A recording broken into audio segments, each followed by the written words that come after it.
श्रीमान् वेङ्कटनाथार्य कवितार्यकेसरी वेदान्ताचार्यवर्यो मे सन्निधत्तां सदा हृदि।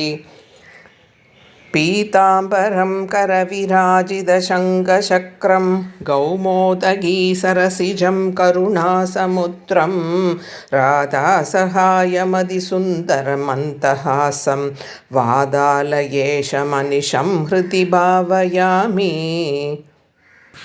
मूकं करोति वाचालं पङ्गुं लङ्घयते गिरिं यत्कृपादमहं वन्दे परमानन्दमाधवं। वन्दे नन्दव्रजस्त्रीणां पादरेणुमभीक्ष्णचः यासां हरिगदोद्गीतं पुनादिभुवनत्रयम्। कोमलं कूजयन् वेणुं श्यामलोऽयं कुमारकः वेदवेद्यं परं ब्रह्म भासदां पुरदो मम। यं ब्रह्मा वरुणेन्द्ररुद्रमरुदः स्तुन्वन्ति दिव्यैस्तवैः वेदैः साङ्ख्यपदक्रमोपनिषदैः गायन्ति यं सामकाः ध्यानावस्थिततत्कदेन मनसा पश्यन्ति यं योगिनो यस्यान्तं न विदुः सुरासुरगणाः देवाय तस्मै नमः। कृष्णाय वासुदेवाय देवकीनन्दनाय च नन्दगोपकुमाराय गोविन्दाय नमो नमः। कृष्णाय वासुदेवाय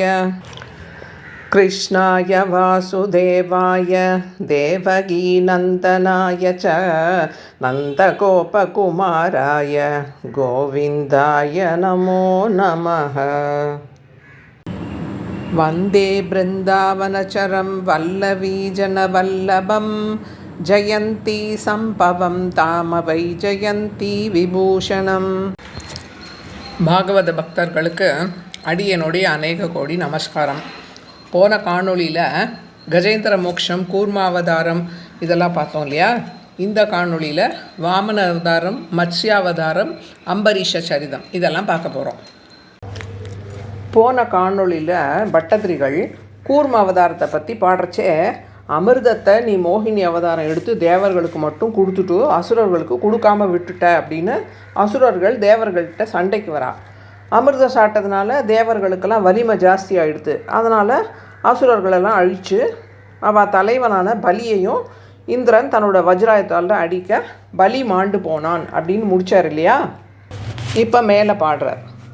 शक्रेण संयतिहतोऽपि बलिः महात्मा शुक्रेण जीविततनुकृतवर्तिदोष्मा विक्रान्तिमान् भयनिलीनसुरां त्रिलोकीं चक्रे वशे सतव சக்கரமுகாதபீதः.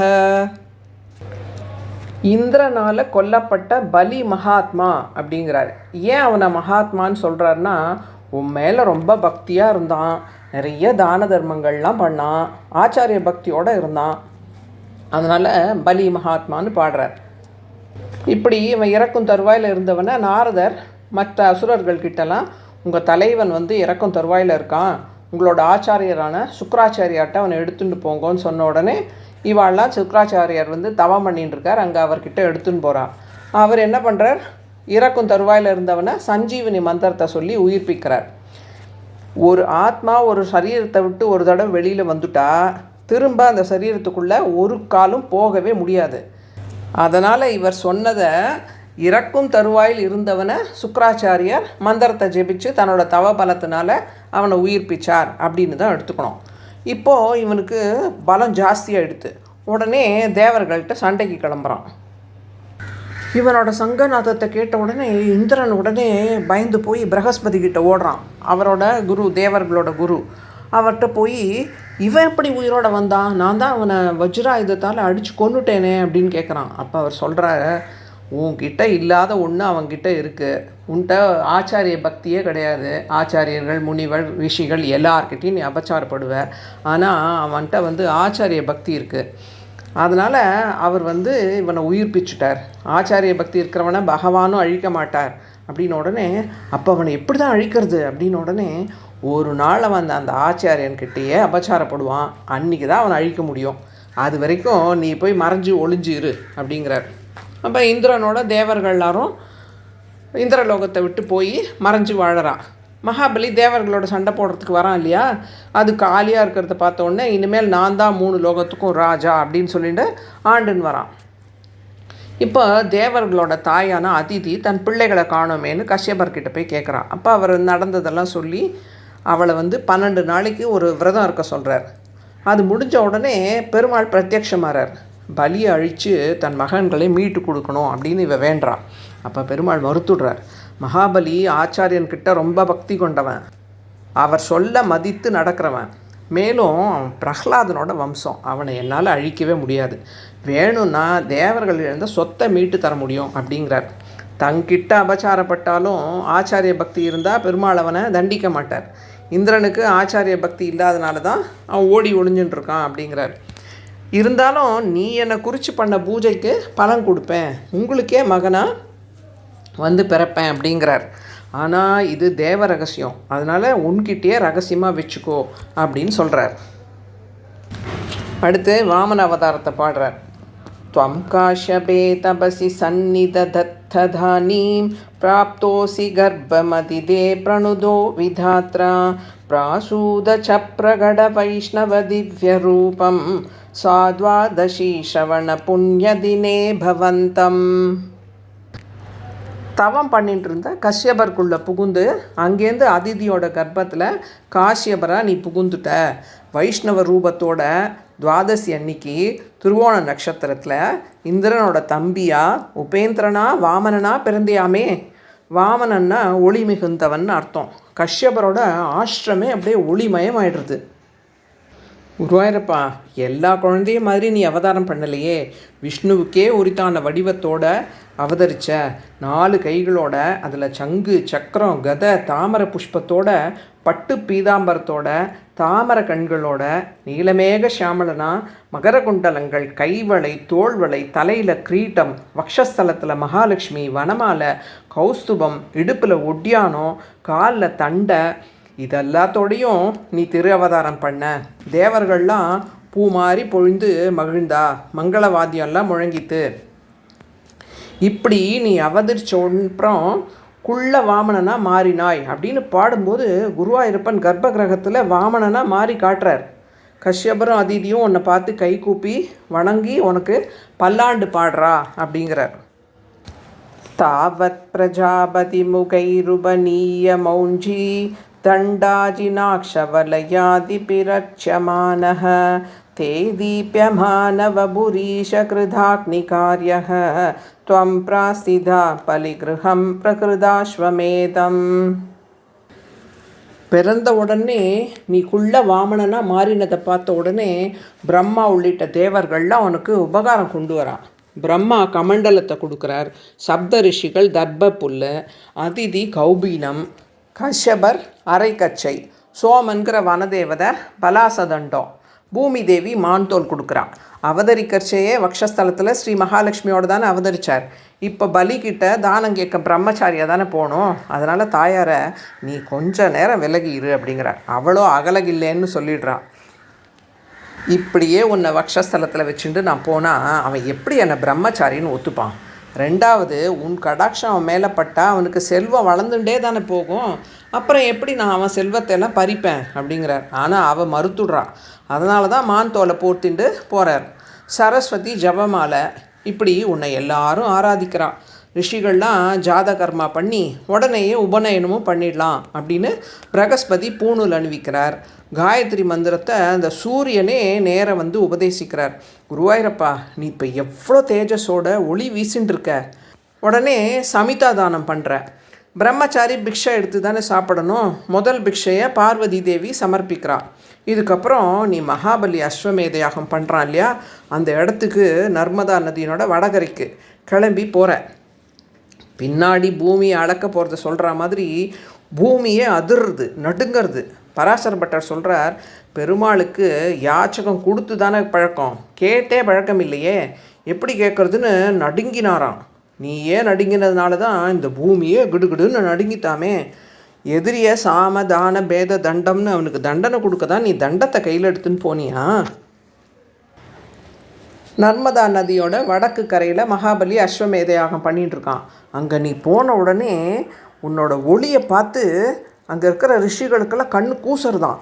இவர் யார்? சூரியனா, அக்னியா, இல்லைன்னா சனத்குமாரரா அப்படின்னு அவளுக்குள்ளே பேசிக்கிறான். சுக்ராச்சாரியார் உட்பட அத்தனை ரிஷிகளும் ஓடோடி வந்து உன்னை வரவேற்கிறான்.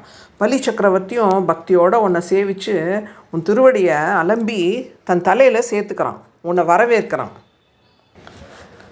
பிரஹ்லாத வம்சஜதயா க்ரதுபித்விஜேஷு விஸ்வாசதோனு ததிதம் திதிஜோ பிலேபே யத்தே பதாம்புகிரிஷஸ்ய சிரோபிலால்யம் சத்வம் விபோ குருபுராலய பாலயேதாஹா.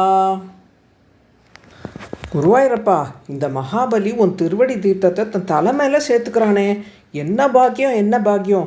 பிரஹ்லாதப்பனோட பேரன்கிறதுனால இந்த புண்ணியம் அவனுக்கு. கர்வம் மிக்க அசுரனாக இருந்தாலும் நிறைய யாகங்கள் தான தர்மங்கள்லாம் பண்ணானே, அதனாலையா? ஆச்சாரிய பக்தி இருந்ததுனாலையா?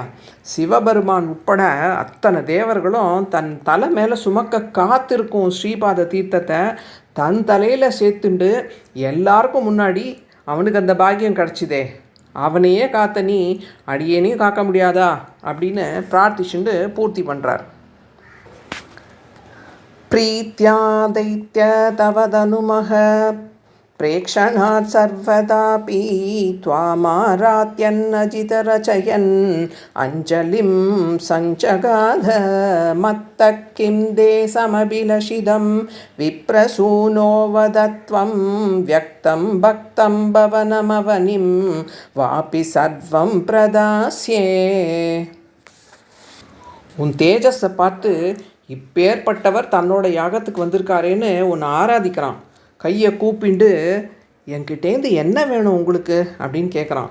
நீங்கள் எது கேட்டாலும் தரேங்கிறான். செல்வமா, உணவா, வீடா, நிலமா, இல்லை இது எல்லாமே வேணுமா அப்படின்னு மனசார கேட்குறான். இப்படி அவன் கேட்ட அப்புறமும் அவன்கிட்ட இருந்த எல்லாத்தையும் தட்டி பறிக்க நினச்சியே ஏன் அவன் கர்வத்தை அழித்து அவனுக்கு அனுகிரகம் பண்ணதானே குருவாயிரப்பா.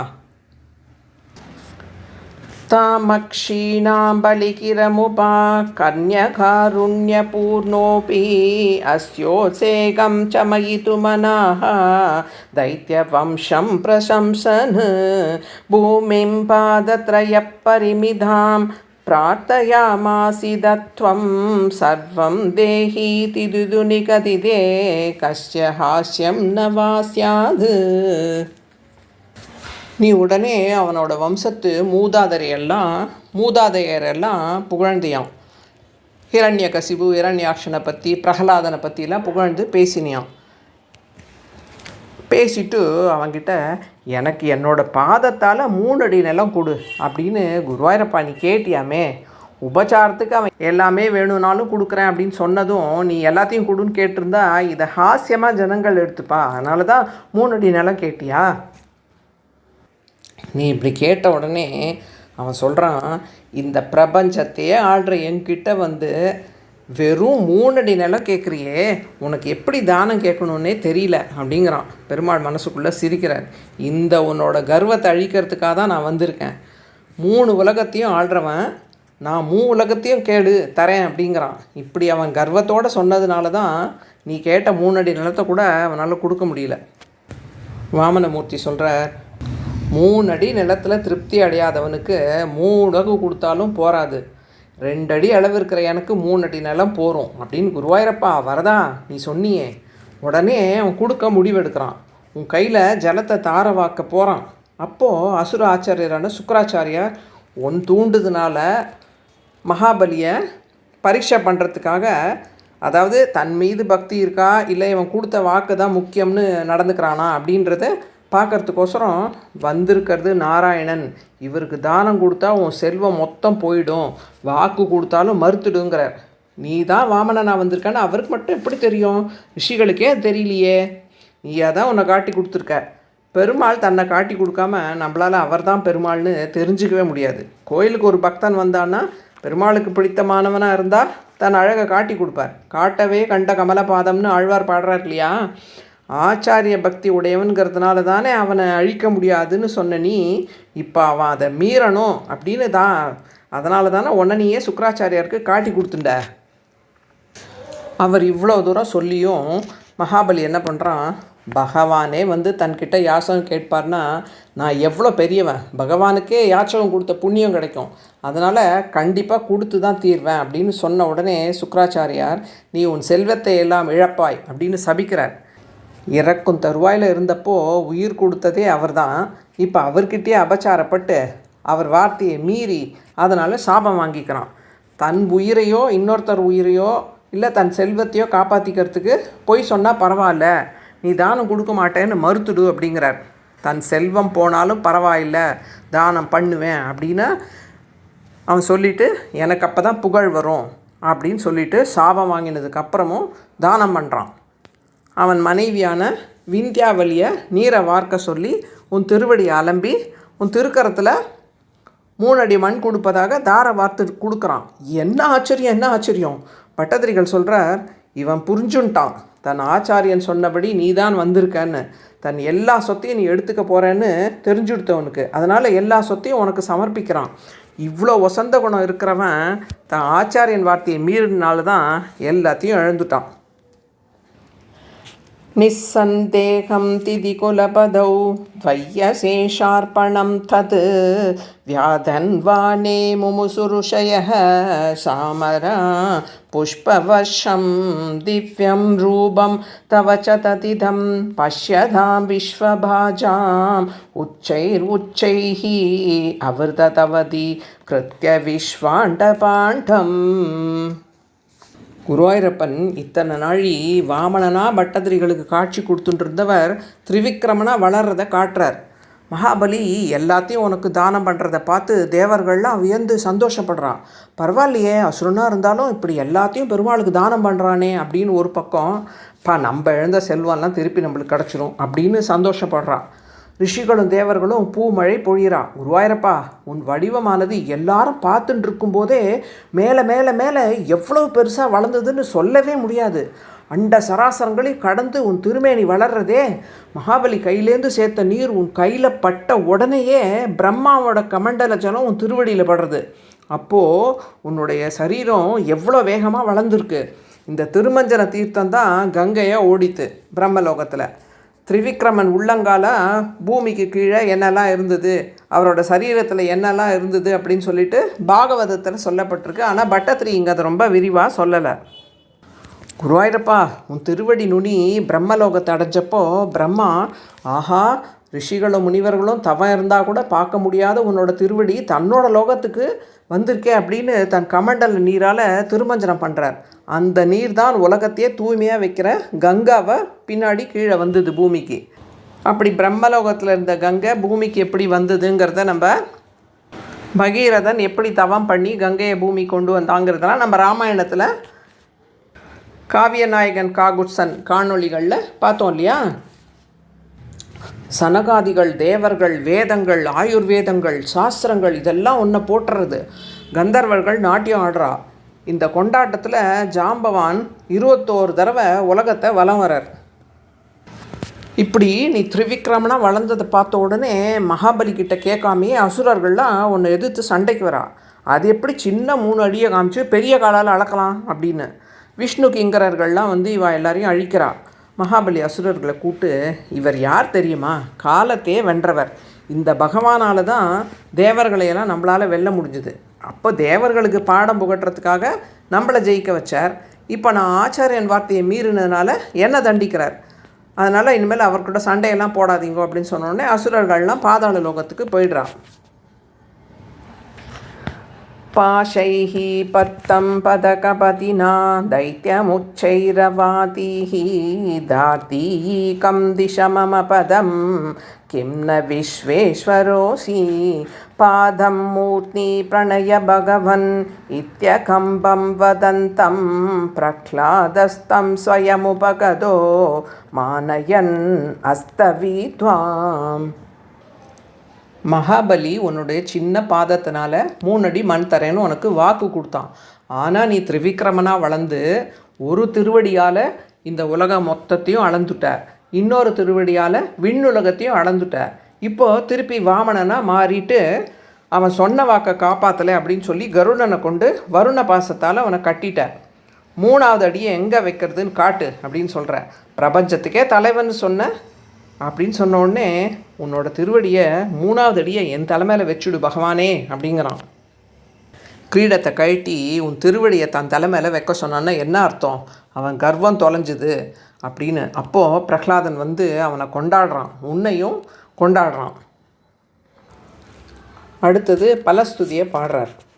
தத்போச்சித்யை விஹிதமகிலம் தைத்யசித்தோசி புண்ணியைः லோகஸ்தே ஸ்துத்ரிதிவ விஜயீ வாசவத்வம் ச பஷ்சாத் மத்சாயுஜ்யம் பஜ ச புனரிது யன்வகிருக்ணா பலிம் தம் விப்ரை சந்தானிதமகவரஹ பாஹி வாதாலயேஷ. உடனே குருவாயூரப்பா நீ அவன்கிட்ட சொல்கிற, உன்னை அவமதிக்கிறதுக்காக நான் இப்படி பண்ணலை, உன் கர்வத்தை அடக்கிறதுக்கு உனக்கு அனுகிரகம் பண்ணுறதுக்காக தான் இப்படி பண்ணேன். நீ பண்ண தான தர்மம், உன் ஆச்சாரிய பக்தி, இதுக்கெல்லாம் உனக்கு பலன் உண்டு. சொர்க்கத்தை விட வசந்த சுதல லோகத்தில் போய் இரு, அடுத்த கல்பத்தில் உனக்கு இந்திர பதவியை தரேன், அதுக்கப்புறம் நீ என்னை வந்து அடைவாய் அப்படின்னு சொல்லிட்டு சுக்ராச்சாரியார் தலைமையில் அந்த யாகத்தை நீயே முடிச்சு வச்ச. சுக்கிரன் கண்ணை துரும்பால் கிளறியான்னு ஆழ்வார் பாடுறார் இல்லையா? ஆனால் பட்டத்திரிகள் அப்படி பாடலை. 3வது அடியை மகாபலி சக்கரவர்த்தியோட தலையில் வச்சார் அப்படிங்கிறத பாகவதத்தில் சொல்லப்படலை. இதில் நம்மளுக்கு ஒரு செய்தி சொல்கிறார். 3வது அடியை அவர் எங்கே வச்சாருங்கிறது பெருமாளுக்கு மட்டும்தான் தெரிஞ்ச ரகசியம். நான் 3வது அடியை எங்கே வச்சேன்றதே உனக்கு தெரியலையே, அப்போ எப்படி நீ என்னை பற்றி எல்லாத்தையும் புரிஞ்சுட்டவன்னு சொல்லிக்கிற அப்படின்னு நம்மளை கேட்குறாரு. அப்படி நம்மளை பார்த்து இப்படி பலஸ்துதியோட இந்த தசகத்தை பூர்த்தி பண்ணுறார். அடுத்ததாக மத்ஸ்ய அவதாரத்தை பற்றி பாடுறார். ரொம்ப காலத்துக்கு முன்னாடி ஹயக்ரீவன்னு ஒரு மகா அசுரன் இருந்தான். குதிரை முகம் படைத்த அசுரன். ஹயக்ரீவன்னா குதிரை முகம்னு அர்த்தம். இந்த அசுரன் வேற, பெருமாளோட அவதாரமான ஹயக்ரீவ பெருமாள் வேற. பிரம்மா நைமித்திக பிரளயம் போது தூங்க போயிடுவார்னு பார்த்தோம் இல்லையா ராத்திரியில். ஆனால் எப்போ வாயிலேருந்து வேத மந்திரங்கள் ஒலிச்சுட்டே இருக்குமா, அதை இந்த அசுரன் திருடின்னு போயிடுறான். அப்படின்னா வேத மந்திரங்கள் இருக்கிற ஓலைச்சுவடியை திருடின்னு போனான்னு அர்த்தம் கிடையாது. ஏன்னா வேதம் வந்து ஓலை வழியாலாம் ஓலைச்சுவடியில் எழுதி வச்சு வந்தது கிடையாது, வாய் வழியாக தான் அப்படியே வந்தது. அதனால் வேத ஞானத்தை திருடின்னு போயிட்டான் அப்படின்னு எடுத்துக்கணும். ஏன்னா இவனும் தவம் பண்ணியிருக்கான் இல்லையா? அப்போ தான் நீ மீன் வடிவம் மத்ஸ்யமாக அவதாரம் பண்ண முடிவு பண்ண.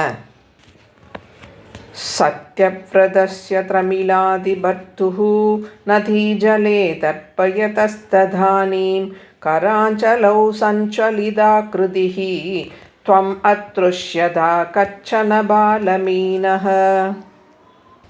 இப்போது கர்ப்பகிரகத்தில் குருவாயூரப்பன் மத்ஸ்ய ரூபத்தில் பட்டதிரிகளுக்கு காட்சி கொடுக்குறார். சத்யவிரதன்னு ஒரு ராஜ ரிஷி இருந்தார். ராஜாவாக இருந்து ரொம்ப காலம் நல்லாட்சி பண்ணிவிட்டு தன்னோட ராஜ்யத்தை தன் வாரிசுக்கிட்ட கொடுத்துட்டு காட்டுக்கு வந்து தவம் பண்ணுறார். அதனால தான் இவரை ராஜ ரிஷின்னு சொல்கிறோம். இவர் பாண்டிய தேச மன்னன். முதல் அவதாரம் பெருமாள் தமிழ்நாட்டில் தான் எடுத்தார் அப்படின்னு நம்ம ரொம்ப பெருமைப்பட்டுக்கலாம். அதனால தான் பாண்டியர்கள்லாம் கொடியில் மீனை வச்சுருந்தார். இவர் என்ன பண்ணுறார், கிருத்தமாலாங்கிற நதியில் தர்ப்பணம் பண்ணுறார். அப்போது ஜலத்தை சேகரித்து அவர் கையில் ஒளி வீசிண்டு ஒரு சின்ன மீன் வந்து வருது இவர் கையில். க்ஷிப்தம் ஜலே த்வாம் சகிதம் விலோக்ய நின்யேம்பு பாத்ரேண முனிஸ்வகேகம் ஸ்வல்பைரஹோபிஹி கலஷீம் ச கூபம் வாபீம் சரச்சானசிஷே விபோத்வம். இதை பார்த்த உடனே தவறுதலாக தன் கையில் மீன் வந்துருத்துன்னு அதை தண்ணீரில் விடுறார். உடனே அந்த நீர் அப்படியே பயப்படுறது. அப்படியே அது பயந்து நடுங்கிறத பார்த்த உடனே நீ ஏன் பயப்படுற அப்படின்னு கேட்குறார். உடனே குருவாயூரப்பா நீ சொன்னையா, நானும் சின்ன மீன், இந்த நீரில் இருக்கிற பெரிய ஜந்துக்கள்லாம் என்னை சாப்பிடுமேன்னு தான் எனக்கு பயமாக இருக்குது அப்படின்னு சொன்னோடனே அவர் ஒன்றை எடுத்து தன்னோட கமண்டலத்தில் போட்டுக்கிறார். ஆசிரமத்துக்கு வந்துட்டார். காத்தால் பார்த்தா கமண்டலத்தை தாண்டி நீ வளர்ந்துருக்க. சரின்னு குடத்துல சேர்க்குறார். அதை தாண்டியும் வளர்ற, அதை தாண்டியும் நீ வளர்ந்த உடனே கிணத்துல விடுறார். அதுக்கப்புறம் குளத்துல சேர்க்குறார். அப்புறம் ஏரியில் சேர்க்குறார். இது எல்லாத்தையும் தாண்டி நீ வளர்ந்ததும் அவருக்கு ஒன்றும் புரியல. நீ எங்கும் பறந்து இருக்கிறவனாச்சே, உன்னை இப்படிலாம் அடக்க முடியுமா எங்கேயாவது? அவர் தன்னோட யோக சக்தினால் உங்ககிட்ட பேசுகிறார், உன்னை எங்கே சேர்க்கறது அப்படின்னு. நீ உன்னை கடலில் விட சொல்கிற. அப்போ தான் அவர் கேட்குறார், நீ சின்ன மீனாக இருந்தப்போ பெரிய மீன்ட்டேருந்து காப்பாற்றுன்னு கேட்டேன், இப்போ நீயே எப்படி இவ்வளோ பெருசு வளர்ந்த, யார் நீ அப்படின்னு சொன்ன உடனே நீ சொல்கிற, இப்போது பிரளயம் வரப்போகிறது, ஹயக்ரீவன்கிற அசுரன் வேதங்களை எல்லாம் எடுத்துன்னு போயிட்டான், அவன்கிட்ட இருந்து அதை மீட்கணும், அதனால் நான் தான் மீனாக வந்திருக்கேன் அப்படின்னு சொன்னேன். உடனே அவன் அந்த பிரளயத்தை நான் பார்க்கணுமே அப்படிங்கிறான். அவனை 7 நாள் காத்திருக்க சொல்லிட்டு நீ மறைஞ்சு போயிட்ட.